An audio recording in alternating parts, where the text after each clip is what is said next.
This is a graph of the simple muscle twitch. This is the point of the stimulation. This is the point of contraction. This is a contraction period.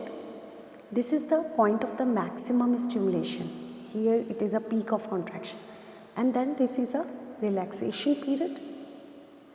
And these are the small physiological curves.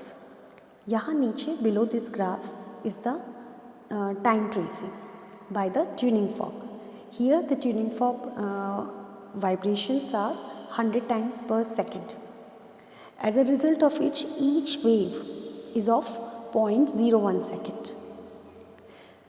So in this from this graph we can calculate the duration of each phase also. As you can see यहाँ से लेकर यहाँ तक ये latent period है और यहाँ पर ये one wave आ रही है. That is as I already told before कि one wave is equals to 0.01 second. तो latent period का जो duration है वो हो गया 0.01 second. इसी तरीके से अगर हम contraction phase पूछा जा रहा है उसका duration तो यहाँ पर 1, 2, 3, 4 waves इस duration में आ रही है. तो 4 waves मतलब 0.01 second into 4. इसी तरीके से यहाँ से लेकर यहाँ तक रिलैक्सेशन पीरियड है. इसमें कितनी वेव्स आ रही हैं? यहाँ से अगर आप कैलकुलेट करो 1, 2, 3, 4, 5. सो 5 into 0.01 second that means 0.05 second relaxation period का हो गया. अब इसमें इसी में ये चीज़ दोनों क्वेश्चंस कवर हो गए कि different phases as well as their normal duration. इसके अलावा साइड क्वेश्चंस में आपसे डेफिनेशन ऑफ लेटेंट पीरियड पूछा जा सकता है.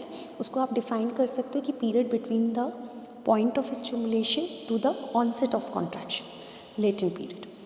कॉजेज ऑफ लेटेंट पीरियड भी पूछा जाता है. सो लेटेंट पीरियड का ये जो रीज़न है क्यों लेटेंट पीरियड आता है before this actual contraction start, that is because time taken by the action potential to travel along the nerve to neuromuscular junction. This is one reason. Another is there is a release of the acetylcholine neurotransmitter and also binding of the acetylcholine to its receptor. Another reasons are the excitation, contraction, coupling also. There must be some time taken by in the excitation, contraction, coupling. इसके अलावा पूछा जा सकता है कि कौन सी preparation इसमें हुई है. तो हम इसके अंदर इस एक्सपेरिमेंट में फ्रॉग की गैस्ट्रोनीमियस मसल यूज़ हुई है और शियाटिक नर्व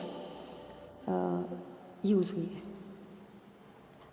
इसके और साइड क्वेश्चंस में आपसे पूछा जा सकता है कि why the relaxation phase is longer than the this contraction period. इसका रीज़न ये है कि जो मसल कॉन्ट्रैक्शन होता है वो एक एक्टिव प्रोसेस है. ये जो मसल का कॉन्ट्रैक्शन है ये एक एक्टिव प्रोसेस है, वाइल ये जो रिलैक्सेशन पीरियड है this is a passive process, जहाँ पर where the muscle fibres gradually return to its normal or you can say gradually return to their resting length. Another question can be asked कि through this experiment why this property of muscles which are demonstrated, which are to be demonstrated through this experiment are, one is excitability, other is contractility, then relaxation and also the conductivity. Now another question also can be asked from this is what are the factors which affect the height of the muscle curve. So one factor is the strength of the stimulus, second is the initial length of the muscle fiber, and another reason is the temperature. So these are the few questions related to this. Thank you.